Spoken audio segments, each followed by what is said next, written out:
All right, so we welcome everybody here to our school board meeting. Start out with pledge of allegiance, followed by a prayer.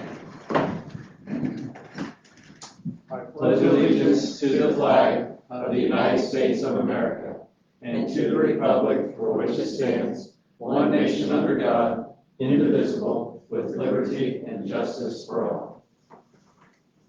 Heavenly Father, we thank you today for an opportunity, God, to just be here, be assembled together, and serving this board, this school system, Lord, our community, and anything that you would put in our hands, God, to do. Lord, we just give you praise for knowledge and instruction, Lord. I pray that you would help us tonight, that you would be here, help us make wise decisions that would best impact our students, this community, and everything that we do, God. We just pray that you would be glorified through it. And God, we just pray it in Jesus' name. Amen. Amen. Thanks, Peter. Future board meetings, October 9th, November 12th, and December 10th are the next three, all here at the school office building at 6 o'clock. There are revisions to the agenda. There are a few HR things that were added. So we'll get to those when we get to that report. Recognition. Mike? You want to go ahead and do I can do these. Yeah, we'll do this first. Okay, we got a recommendation to approve a $50 donation from Beacon Credit Union for Northfield Girls Golf. Recommendation to approve a $50 donation from McKillop Seeds for Northfield Girls Golf. Recommendation to approve a $250 donation from Poet for Northfield FFA. Recommendation to approve a $15,235 donation from Wabash County Community Foundation for Little Norse Employer. Sponsored child care grant with Wabash County. Recommendation to approve $50 donation from Happy Homemaker for Metro North students, lunch and milk expenses, and a recommendation to approve a $4,700 donation from Wabash County Community Foundation for Little Knights Employer sponsored child care grant with Wabash County, through Wabash County. We get a recommendation and approval for this. I recommend to approve all these generous donations from all these wonderful people. Second. All right, we got a recommendation, second for all these donations. All those in favor say aye. Aye. Any opposed? And we do appreciate all these donors, help some of these things go forward. Now, Mike. All right, we're ready. So, well, we have some guests with us tonight, and we're going to go ahead and recognize them for our spotlight. And we will start with teacher Danny Bassus. So, Danny, if you can come up here. So, Danny was actually the recipient of the Teacher of the Year for Southwood Elementary. And so we appreciate all that you've done. And we know, if you don't know, she is in our RISE classroom. And so she has few students. They're really life skills students. A lot of situations going on, does a great job with them. And we just really appreciate the dedication that she has for them. So as part of what we do, First Farmers Bank and Trust sponsors this, and we have a $50 staff spotlight for our online store that we have. We buy Southwood Elementary stuff. So I want to give you a chance to say anything you want to say, and then I'll have Mr. Stoffer if he wants to say anything too. So. Okay. We didn't tell you we were going to have a 15-minute speech. So. I heard that earlier. So yeah, Mr. Stoffer. Yeah, Danny does a phenomenal job. She's, like Mr. Keeper said, she's in our RISE group, about 8 students in there right now. Very different age groups, very different levels of academic skills. She does a great job of meeting them where they're at each individually and getting them to grow educationally. Their growth, each one of them is really good. So she does a great job of pushing every student. And you'll never see somebody with more passion for their students than Danny. That's why she's the teacher of the year. I mean, our staff just sees the work that she pours in and the love that she pours in their kids. It's a great job. Let's give her a round of applause. Yeah, I guess, they want Mr. Papa there too. Okay, we'll do a picture later then, so. And then for the staff of the year at Southwood Elementary, Chrissy Cunningham. And before we say anything else about her, we actually have the Y Corporate Cup, and a lot of you saw my emails. I don't know if you read all my emails. But Chrissy volunteered to do the hula hoop up, and actually she won that competition, got 10 points for our team. We ended up getting third place this year out of 7 teams, but with her help, kept us up at least to the bronze medal. So did a great job there. We appreciate you doing that. And did you ever get back to the Southwood? Did you have powder puff? Yeah, there was powder puff. We pulled in the parking lot right as it was empty. Sorry about that. Sorry about that. So, teachers and staff do not have to apply for this district staff of the year, so not everybody does that. But I know Chrissy did, and I just want to read one part that she said in your information that you sent to me, and not the whole thing, but just a little bit. But I need to leave the 15 minutes of you, I guess. So it says, growing up, I moved a lot and was always the new kid in the school. I have a heart for new students. It can be scary going to a new school, especially when the school year has already started. I try to connect with a new student to help them feel welcome and comfortable. So it's really interesting how she has taken her experiences when she was younger and be able to help those. And now she was a paraprofessional before this year, but now she's in the front office and she's doing the financials and all the other things that Mr. Stauffer tells her that she has to do, right? So, right? Yeah. It's great, you can say that to your sister-in-law. You Yeah. can boss her around all day, it's great. So anyway, that's a little bit we did though, for what she said here, because of course, you'll have those new students, you'll have the parents, and you'll be able to welcome them and do all that even more than what you did before. So we want to congratulate you on that. I'll go ahead and give this to you though, Yes. $50 to be able to do the online store. Chrissy does a phenomenal job. She's very record this because she's the family. She has a great passion for kids. She, like Mr. Cooper said, she's been in the reading room with those kids, working with reading intervention. And she goes above and beyond. When we need subs in the building, we would pull them, and she would be the first one to volunteer to help out when we need coverage. But always does it with a smile on her face, has a lot of energy, brings a lot of fun to the building as well, but is an extremely hard worker. She's done a great job filling in for Mrs. Weaver right off the bat. She's nailed it, and she's on task and learning as we go. But we're doing it together because Mrs. Weaver had a lot of knowledge on the financial part of it, and there's a lot that goes into it, as you guys know. But Chrissy's been phenomenal taking over there. So Let's give them both a round of applause.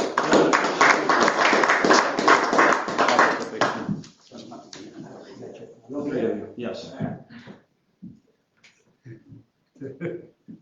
All right. You ready? No countdown, just smile. There we go. Perfect. Make sure you guys approve of the picture. Approve. All right. And I know they need to leave, I believe, so again, let's give them a round of applause as they leave. Thank you again. Thank you, thank you.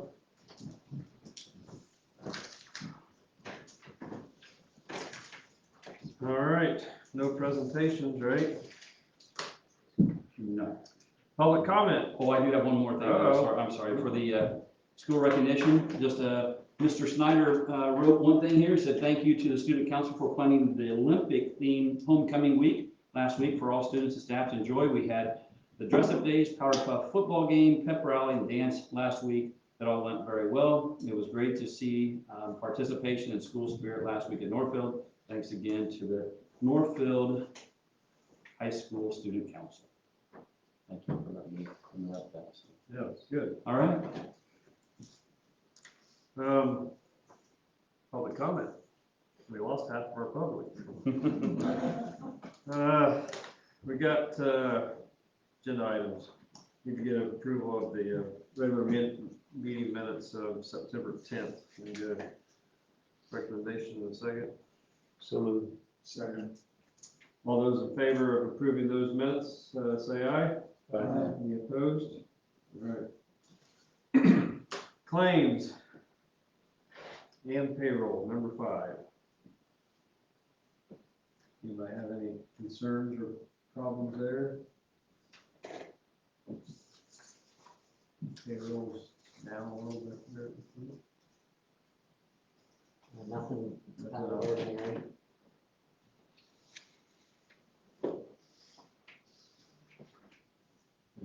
Motion and a second. Second. Yeah. Motion and a second to approve claims and payroll number 5. All those in favor say aye. Aye. Any opposed? Financial summary. Education Operations Fund, cash flow, so it shows you the end of the month of August, with the 4 remaining months in there. Nothing in particular, with the Education Fund. Nothing in particular with the Education Fund. One thing that we still will have coming up is the October 1 count date, which could have an impact, positive or negative, on that basic grant dollars, as well as what we'll talk about a little bit later on today, the teacher contract. So incorporating those increases into this chart a little bit. So right now, those are the 2 things that are missing from this, but everything's still flowing like it should. On the operations side, same thing. We've talked about a lot of the different dollars, how some of those dollars were pre-spent before the bond, which we will close in October 3rd. So we'll have the bond money to be able to reimburse ourselves back for those expenses. So that's a good thing. The other thing that you might see that I will probably remove is, in the past, we've always transferred some excess funds into rainy day. I don't know that we will do that this year per se. If we do, it might be later on. But I had in the flow chart estimated a $600,000 transfer. So with removing that, you will see that balance go up by that much on top of that anyway. So everything looks pretty good on both sides.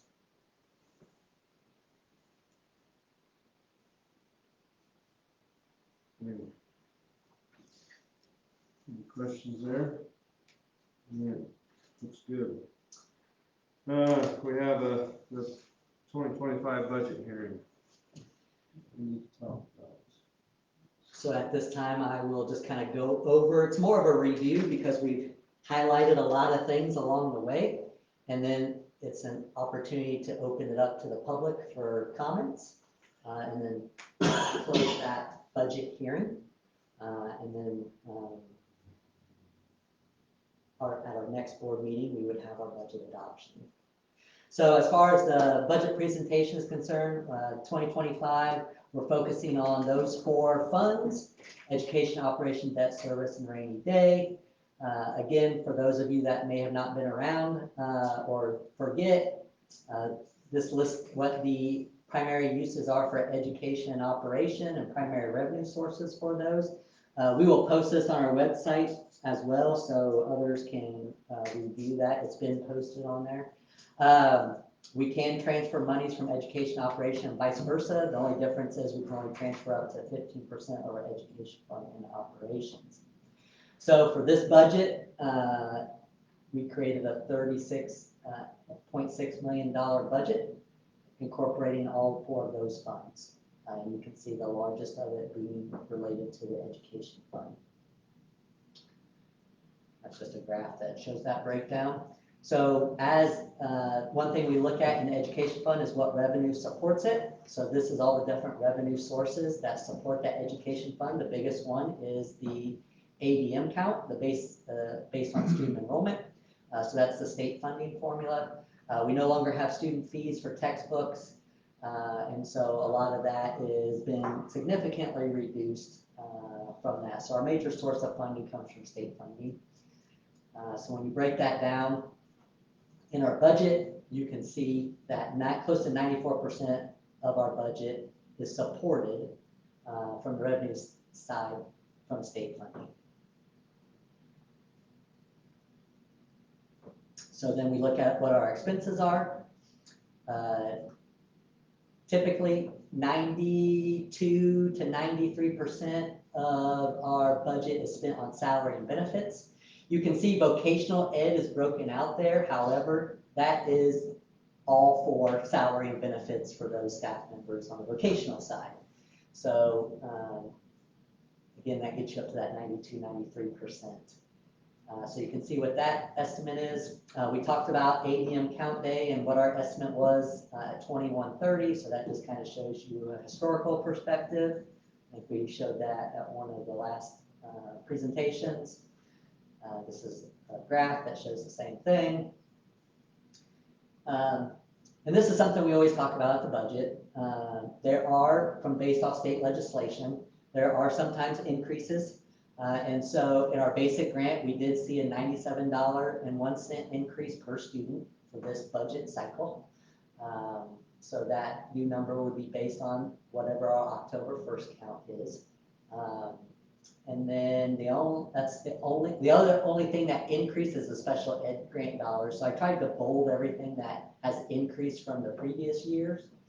And so the special ed grant dollars did increase, and that's all again based off the December 1 count related to students with an IEP.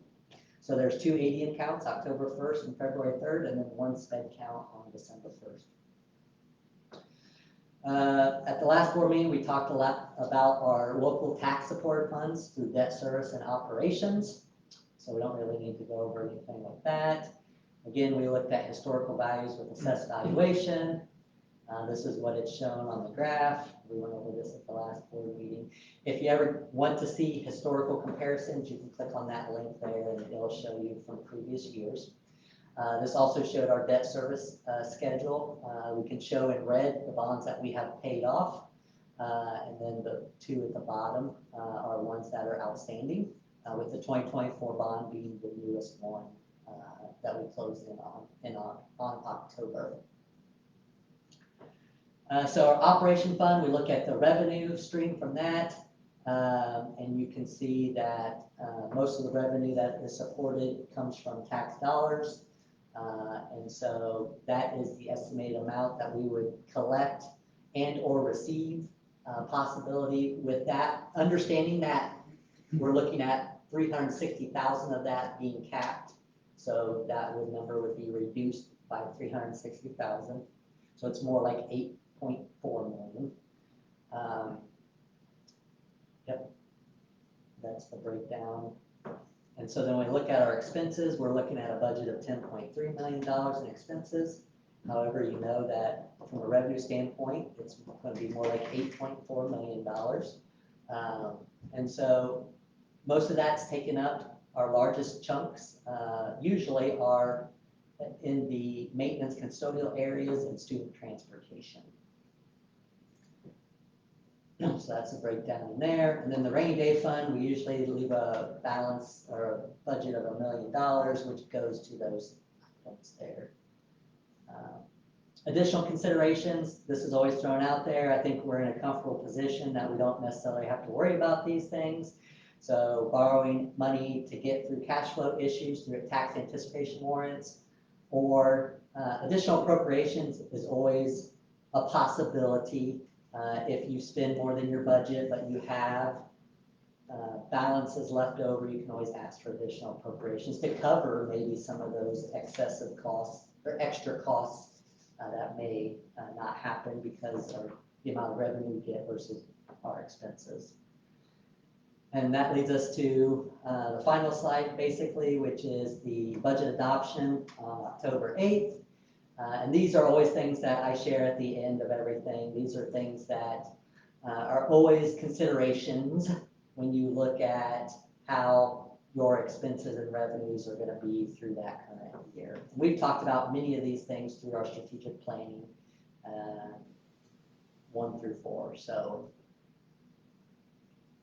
any questions related to that? That just ties in kind of everything we've talked about here through several board meetings.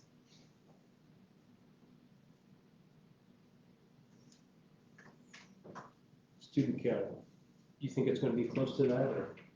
No. So our estimate was 2130. Yeah. We do think it's going to be lower than that. Our traditional schools are going to be up this year, but because of the high graduation rate in our other program at White's, that brings it down. But one thing you have to remember too is we have 2 counts. So we'll have the February count, and we feel confident that will, That number historically has a good growth. Growing at that period of time. Yeah. So I guess I would open up to any public comment at this time. Any public comment? Any public comments from board members? Is that it? I have a question. You have a lot of non-English speaking students that come in, hear about it on the news about, I bet it's affecting budgets in other school districts. We have not had that issue. Our ELL population has usually been less than 10 students.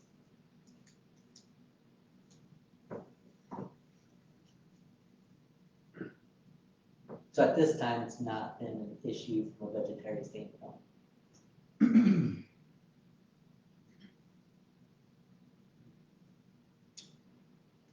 Anything else? All right, we'll finish that adoption on our next meeting. Move on to HR. We do have a couple additions there, that's where the revision was. Under resignation, we have Lindsay Nee as a choir teacher at Southwood High School, effective October 4th. and we should say on there, choir band, because she does the, Oh, it's a choir band, okay. And then under employment, we have Tanya Allen, paraprofessional at Metro North Elementary, effective 9/24. Emily Trusty, sub-teacher at all schools, and that's effective immediately. And Rachel Walters, long-term sub, Metro North Elementary, to be announced, to be determined when she starts. So I get a motion and a second to approve those. So moved. Got a motion and a second to approve the HR report. All in favor, say aye. Aye. Any opposed? All right, passes. Reports, Heartland, Matt. Okay. Got a paper in front of you there. They handed this out showing the number of certifications and licenses they've gotten through the years. Off on the right-hand side there, they started tracking that in 2015, and it was 149 credits and licenses they got. As you can see, last year was up to 700. In 21, 22 is 643. In 22, 23, they said there was an anomaly there that it was too easy at certain points or whatever. I can't tell you exactly what, but it just shows you the number of certifications they get, and also internships. They got, you can see 182 there. And that green part, it shows college credits. And like last year, there was 5,054 college credits earned. And if you turn that into dollars, it'd have been $1 million for those kids that they, actually earn, which is outstanding. They do a nice job with their credits and certifications. They got good teachers doing that. Donations, we talk about donations here a lot. Mr. Brian Gordon donated 7 full gasket sets for diesel engines, and the estimated cost was $7,000. And Lowell Lindsay donated 7 diesel motors for the diesel program. They didn't put a value on that, but motors they can tear into, tear apart.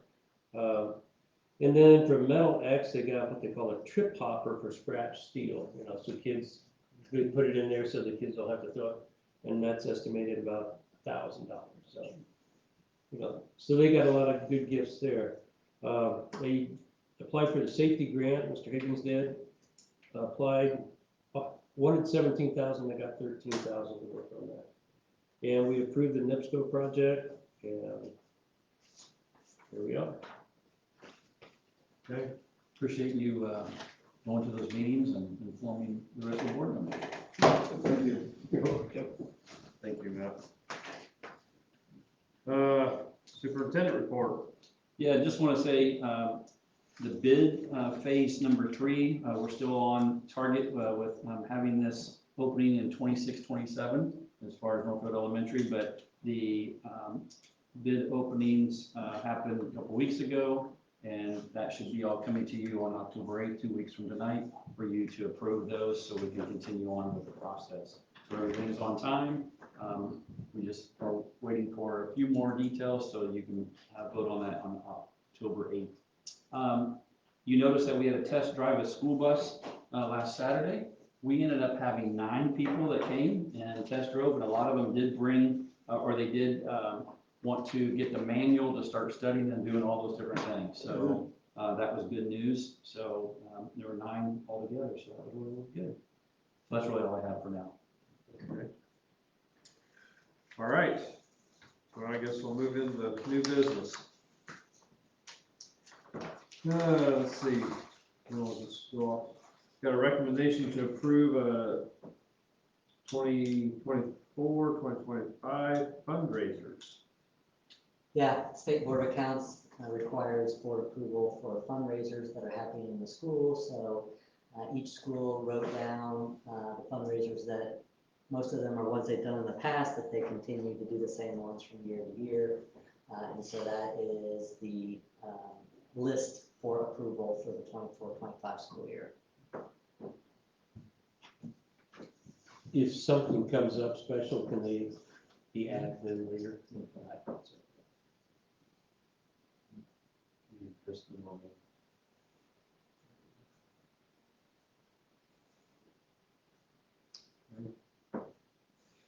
I get a motion in a second for the approval? So moved. Second.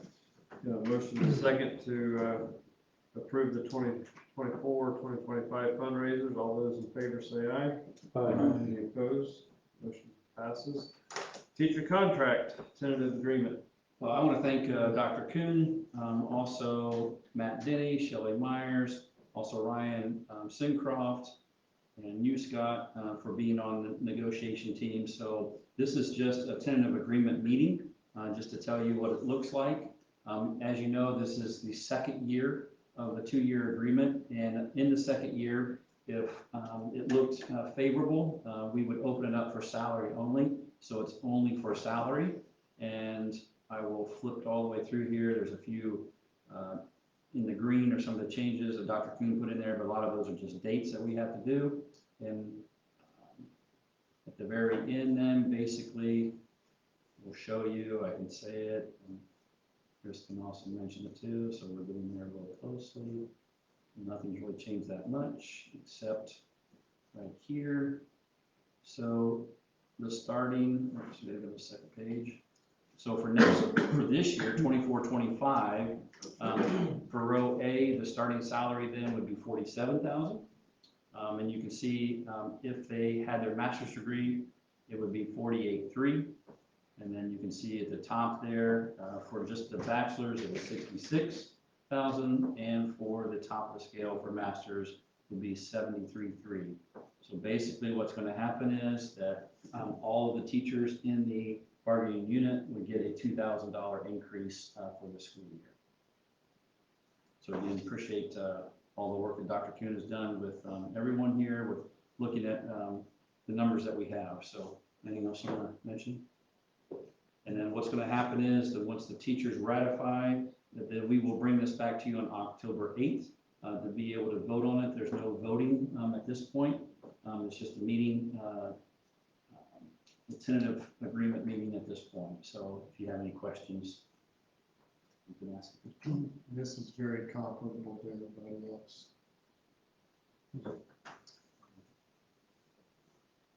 No, that wasn't a statement, that was a question. Oh, okay. A question meaning Yeah, other Other districts? districts? yeah, local districts, I guess. We don't know what kind of increase they're planning on doing, but from a starting salary standpoint, I would say that we are, Hi, yes. that's what it appeared to me to be, so. Yeah, I think the teachers were in favor of it. Like a good.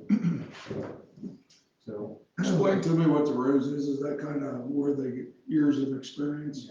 Somewhat, so you're hired in at a row, but then after that point, it's just adjusted based off of how the contract works, so not necessarily based on years of experience per se, but that's usually used as an initial point to, when you're doing a new hire. Starting point. Yep. Okay, Used to be that it was all based on years of experience, and they changed it just to be through the state, to be a That teacher, language, yeah. a compensation model. So Okay. this is a compensation model that we use, and it's a guide for us to use.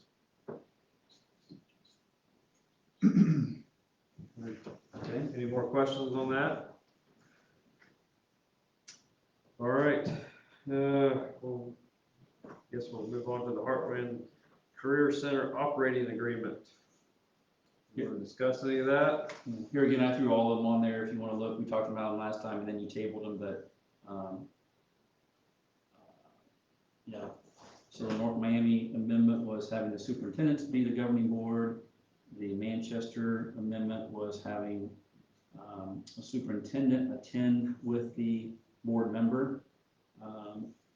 Matt, do you have any, I think there were some questions last time of what that really meant, like if the board member was not there, but the superintendent was there, does that mean that the superintendent would get a vote then or not vote? Well, So, I brought that up to the person who put that out, and he goes, well, that's a good question.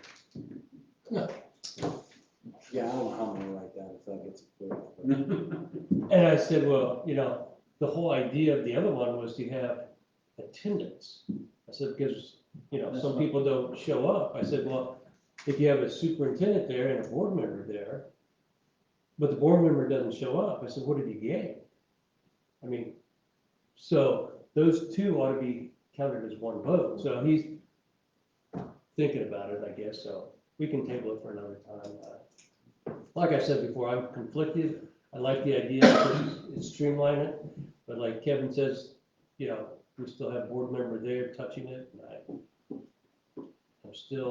I'm asked a couple of the, let's say, employees there, and getting an interesting answer on that, so. But if we're willing to, there's no hurry on doing this, I guess, because if we don't do it, it stays the way it is anyway. because right now, 2 people have voted and 3 people, or 2 corporations have voted and 3 have not, correct? Correct. And if I can jump in, I think it's also helpful to think about this in terms of the operating agreement already has baked in how the sharing of expenses goes among the districts. So regardless of who the representatives are, any change would come exactly as, any change to how the costs are shared among the schools would have to go through this exact same process as we're doing for an amendment to the operating agreement. So every board is going to have that opportunity to consider any sort of change to how fees and costs are shared. The one question that was asked, he goes, can a superintendent actually vote for this? I said, well, if we can appoint the superintendent as one of our representatives, obviously he can, correct? Yeah, I mean, it's basically that each board sends a representative, and there's no limitation right now on who it could be. it could be our superintendent, or it could be someone like yourself. Yeah, correct. And like we said, at one time, I think Peru Community Schools at one time had their superintendent was, along with board members from other districts and ours. Yeah. You were probably on the board at that time, weren't you? Or I not? wasn't there that long. That was been, It was before me, yeah. that's been a couple years ago then. It's been a couple. So if it's either or, board member or superintendent, then what's the problem? Because the school district ought to make sure. Well, it's still getting people there where the superintendents are already meeting. And Correct. So they're always gonna be there. The board member shouldn't accept the position if they're not gonna be as diligent as you are. I don't disagree. But they don't, obviously, they don't see it that way. Not getting it that way. That's a good point. Are you gonna have a new board though also, if this doesn't change at all, you're going to have possibility of 3 new board members, is that what I That's understand? the way I understand it, definitely 3. So a majority. Majority Will be- that don't, but have never been there, or don't know anything about it. So Josh, if the superintendents make up the board, if that's the way it ends up, and they vote for an expenditure, then that can still be held up by one school district, it could be, right? So it doesn't come back for a second approval through the school boards. No. So if three superintendents got together and decided to spend X amount of dollars, it'll happen. Without board approval. Well, not according to what the operating agreement, like building Brook, it wouldn't matter whether they were voting on it, yes or no. It still has to come back to these boards. That's what you just said, correct? That's what I understood. Does it have to come back to the board? Just the percentage is all. Well, that's true. The percentage is set by the operating agreement. Okay. But I think the wise thing would be if the superintendents were to come back to the board and say, hey. My understanding, the way the agreement is now, the only thing that really has to come back to you guys is changes in the operating. That's all it is right now. That's all That's that's how it's written right now. Oh, so Matt could vote and then we disagree with Matt, but it would still happen. Yes. That's correct, exactly. Correct. Well, if we're obligated to a certain percentage of what's paid out of each school, it doesn't matter what they come up with. If they decide that that's what they want to do, then we're obligated to our percentage. Exactly. Yep. It's not just the percentage, but if they decided that they were going to build whatever and. Which obviously, if the superintendent's doing that and he says, yes, we're gonna do this, then He's gonna he report has to the to, he board. still has to report back to the the board. I need this kind of money. He might not be having a job. Yeah, he might not be working for us. There might be some pink Might paper coming be. around. So I guess I'm just looking at that from that angle, that he still has to come He back. still has to report back too. It's definitely the right thing to do. Well, and that's, You got a good superintendent like yourself, that's how it works. It's the right thing to do. Yeah. and just like this other money, we could have said, yeah, we're doing it, but it still wouldn't have mattered because nobody would have. Yep. Yeah. All right. So There's you're just- gonna You're a good representative, like you said, you're bringing it back to the board. But I think Kevin brings up a good point about whoever, if it's superintendent's board or board members, you know, three corporations could dictate what another corporation should Two do, others, yeah. whether they are financially able to do it or not do it. And Has- that is a little concerning. It has been the case since 19. Right. But we have not So spent any we've money never though. had to either. get to this point where now we gotta spend a lot of We money. gotta spend money. We haven't, it's always been just the monies that would have been collected every year, whether it's, you know, they still call it capital projects even to today. I always felt like if it was anything above and beyond whatever the budget was, it should go back to the district's boards for approval. But it doesn't have to. But it's not in the Agreement. agreement that way. Right. The whole agreement needs to be worked out. So, Yeah. the whole thing needs to be worked I don't want to be part of that. out. Yeah, you do, come on. It's fun. Yeah. Josh just needs to come up with a recommendation to report it. I mean, This is what makes it better. We'll give you some opinions. on they're that. in service to do what they want. I don't really. We'll give you some Lots of opinions. We'll give you some opinions. We'll write it for you and give it to you. We'll let You you can say it's know. yours. All right, we're gonna table that topic. Have to write that down. Table. Good. Hey, since we do have our attorney, to table that, do we have to have a motion and a second to table that? Or can it be? Just, To continue to take no action.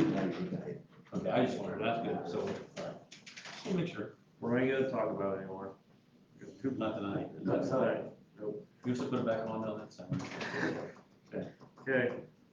Okay, moving on, we got a recommendation to approve an overnight extended field trip for Northfield FFA soils team to state soils contest, if they're in the top 5, to Switzerland County, Indiana, October 11th and 12th, 2024. I think these are all field trips, so Yes, they are. I think we're just gonna go through them all. Or we can do it one at a time. Yeah, let's do it one at a time. Can I get a motion and a second to approve that? So moved. Second. Okay, got a motion and a second to approve the, Norfolk FFA if they get in the top 5. All those in favor say aye. Aye. Any opposed? Recommendation to approve an overnight extended out-of-state field trip for Sharp Creek 5th grade to Chicago, Illinois, October 8th, 2025. So, Second. a motion and a second to approve Sharp Creek 5th grade to go to Chicago, next year, April 18th. All those in favor say aye. Aye. Any opposed? Next, recommendation to approve an overnight extended out-of-state trip for Sharp Creek Robotics for robotics signature event, December 6th and 7th, 2024 in Monroe, Michigan.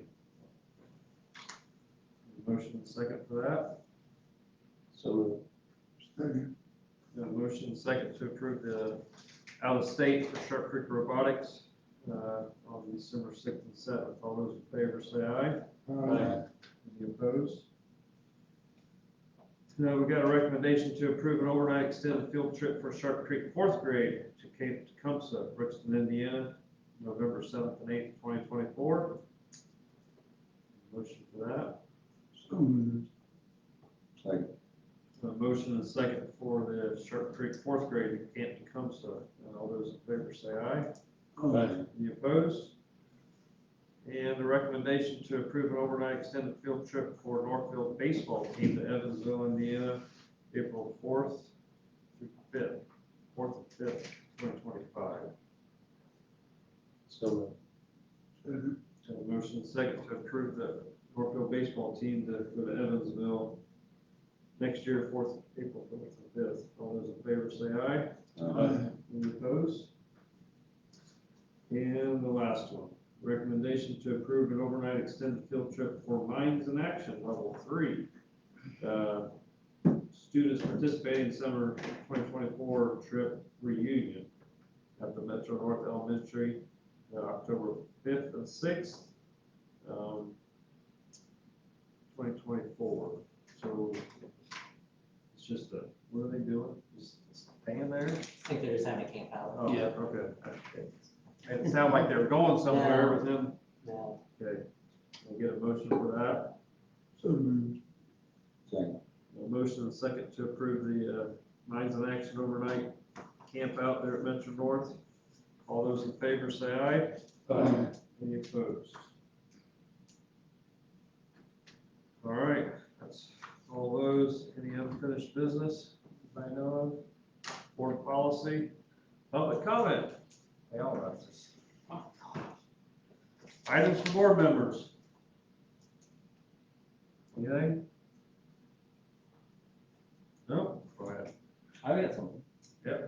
This semester we've had a intern, Macy Overlander from MSD North of the Field. She's been a wonderful addition. She deserves some recognition and just really professional from day one, which kind of really shocked and surprised all of us. A lot better than we've seen in other times. So.